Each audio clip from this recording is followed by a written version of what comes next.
Toute l'histoire de l'Église, dès son commencement, au jour de la Pentecôte, est un miracle. Elle a été persécutée dans ses jeunes années, et il y a eu beaucoup de massacres de chrétiens.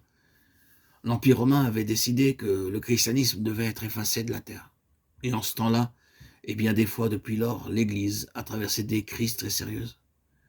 Mais l'Église continue à avancer. Elle est encore ici, elle croit encore. Elle est surnaturelle. Maintenant, pourquoi tout cela? Ce n'est pas une chose particulière à Abraham, à Moïse, à Josué et à Gédéon. Ce n'est pas une expérience limitée à ces hommes de l'Ancien Testament. La lettre aux Hébreux est adressée à des chrétiens. Elle est écrite pour nous. Elle nous dit que nous sommes des frères saints, compagnons d'une vocation céleste. Nous sommes des compagnons de Christ. Mais Dieu nous a placés sur la même base que celle où il a toujours mis son peuple. Les chrétiens plus âgés connaissent bien par leur expérience ce dont nous parlons. Combien de fois dans notre histoire des situations sont élevées, non pas que nous les ayons créées, qui étaient tout à fait impossibles. Nous disons Dieu les a permises. Peut-être devrions-nous dire Dieu les a voulues. Dieu a placé notre vie sur cette base-là. Une base céleste, surnaturelle. Notre salut est une chose surnaturelle, où il n'est rien. Oh, pauvre Nicodème, cet homme qui ne pouvait voir autre chose que la nature et qui, avec toute son intelligence, dit « Comment un homme pourrait-il naître quand il est vieux ?» Jean 3,4. Notre nouvelle naissance est un miracle. Notre maintien dans la vie chrétienne, c'est-à-dire le fait de continuer, est un miracle. Et notre vie et notre triomphe, dans beaucoup de situations impossibles, sont surnaturels. Et enfin, notre enlèvement dans la gloire sera surnaturel. Nous pouvons mourir d'une mort naturelle, mais nous ne ressusciterons pas naturellement. Ce sera l'acte de Dieu.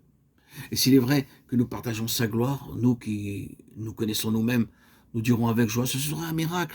Une créature telle que moi, partager la gloire de Jésus-Christ durant l'éternité. Oui, cela sera surnaturel. Telle est la signification de la foi. Croire simplement que le ciel peut accomplir ce que personne d'autre ne saurait faire. La foi est une chose très pratique. Oh, toute une situation est naturellement désespérée. Qu'allons-nous faire à cet égard? L'abandonnerons-nous en disant « Oh, c'est impossible ». Rien n'est impossible pour Dieu.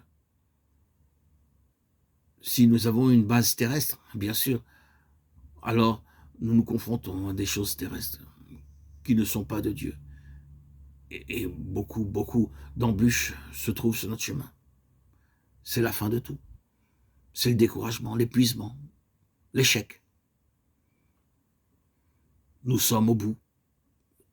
Une fin se prépare.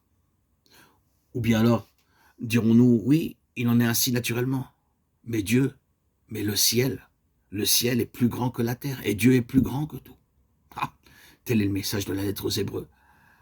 Oh, j'espère, frères et sœurs en Christ, bien-aimés, chers amis auditeurs, auditrices, que nous comprendrons bien un peu mieux ce que signifie vivre une vie céleste.